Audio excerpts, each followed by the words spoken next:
Hey y'all, I'm back with the YA Fantasy Book Number 2 Challenge update. Stay tuned. Welcome back to Books with Kimberly. Don't forget to like, comment, share my channel, and subscribe. Y'all, it's been a minute since I've come back and giving you an update on my YA Fantasy Book Number 2 Challenge.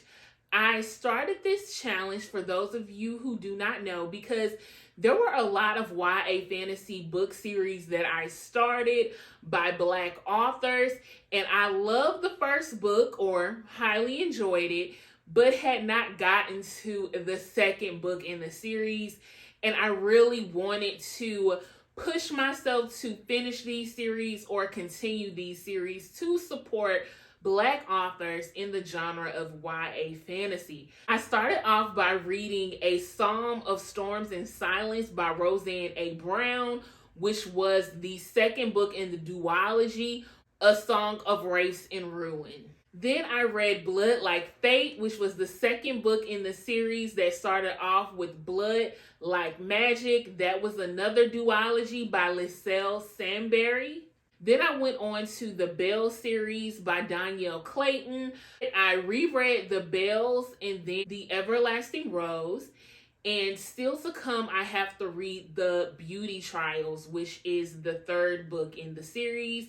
Also, still to come is Bloodmarked. I read Legendborn 1 or 2 years ago by Tracy, Deonn, and I still have to read Bloodmarked. Another book that I still have not started is I want to reread Dread Nation by Justina, Ireland, so that I could read the second book in the series, which is Deathless Divide. So I've had a pretty intense challenge going on here, and then I decided to add more books to it. So I ended up adding The Blood Trials by N.E. Davenport. I read that book some years ago, but I wanted to finish the series. And the second book in that duology was The Blood Gift. Honestly, y'all, I wish I did not even finish that series.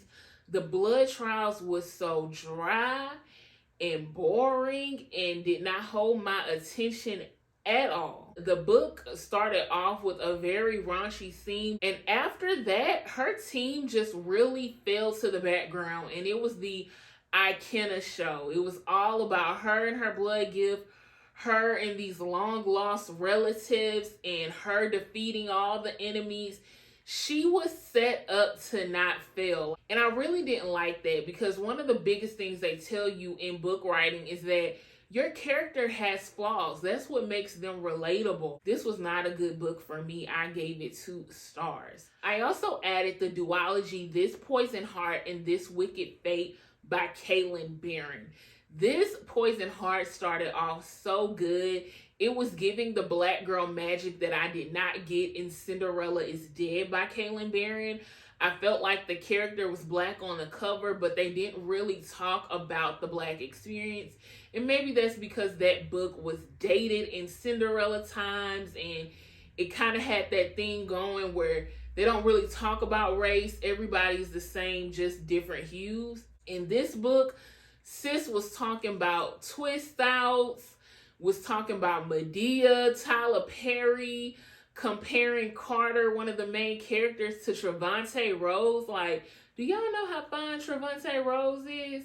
I was here for all of it. When it came to the plot, it was a very slow build, but I didn't care that the plot was really slow, because we were learning about this beautiful Black girl and her 2 moms from New York. They move out to Rhinebeck because she inherits a house, and she also has these amazing abilities where she can manipulate flowers and trees, and they all just gravitate to her. Like, wherever she steps, plants just grow and they're drawn to her. I really love the premise of this book. There was also some Greek mythology thrown in, but once the Greek mythology came, once I realized this book wasn't heavily plot driven, it did start to lose me.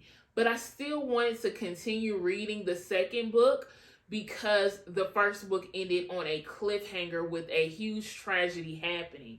So in the second book, This Wicked Fate, we are finding out that it will take all of the pieces of the heart in order for this tragedy to be reversed.